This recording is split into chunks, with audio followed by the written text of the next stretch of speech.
पैशांची, म्हणून मी त्याला ऍडव्हान्स म्हणून काही पैसे दिले. अरे का मस्करी चालली का? मजुराला कोणी 2000 ऍडव्हान्स देते का? सर त्याला गरज होती सर. अरे पण त्याच्या गरजेसाठी माझं नुकसान करायचं का? तुला फक्त आजचा हिशोब करून मजुरी द्यायला सांगितली होती. हा आगाऊपणा करायला कोणी सांगितलं? नाही पण सर त्याच्या मुलाच्या शाळेची फी. अरे ते मजूर आहेत मजूर, त्यांना कामावर ठेवून मी काय त्यांच्या पोराचा ठेका घेतलाय काय? आज एक येणार, उद्या 2 येणार, मग 4 येणार, मग सगळ्याला माझे पैसे वाटायचे काय? आज तू ज्याला 2000 रुपये दिले तो उद्या गायब झाला तर त्याचे पैसे तू देणार आहेस का?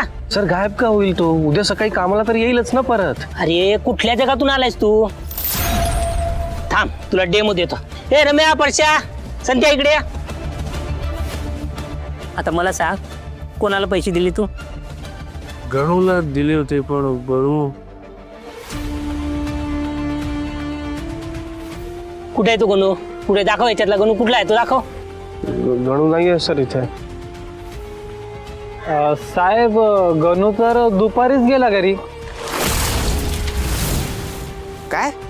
असा कसा गेला तो? मला ना सांगता सुट्टी कशी घेतली त्याने, म्हणजे मला नाही माहिती सर. तुम्ही जा रे आता.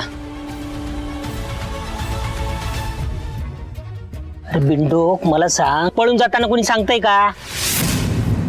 हे मदत करायची लायकीची नाही तर कामगार पण आणि तू पण. हे बघ, मला माहित नाही तू कुठून आलास ते. तुझ्यामुळं माझे 2000 रुपये पाण्यात गेलेत. तुला जर या मजुरांना मदत करायची असेल ना तर स्वतःच्या पैशानं कर. हा, चल निघ इथून. नाही सर, तुम्ही प्लीज प्लीज शांत व्हा आधी. मला माहिती आहे ना, तो गणू नक्की त्याच्या मुलाच्या शाळेत गेला असेल फी भरायला. तो येईल सर, तो परत. तुम्ही माझ्यावर तर विश्वास ठेवा ऍटलीस्ट. अरे अजून तुझ्या डोक्यात शिरलं नाही का? अरे चुना लावला त्यानं, चुला. सर सर मला विश्वास आहे सर, तो येईल परत, कारण त्याने प्रॉमिस केलंय मला. अच्छा, एवढा विश्वास आहे ना तुला? जा, त्याची कॉलर धरून घेऊन ये आणि माझे पैसे घेऊन ये. जा. हे बघ, पैसे आणल्याशिवाय मला तोंड दाखवायचं नाही. चल निघ. Sir please sir. आता निघतो की तुझी कॉलर धरून फेकू बाहेर तुला.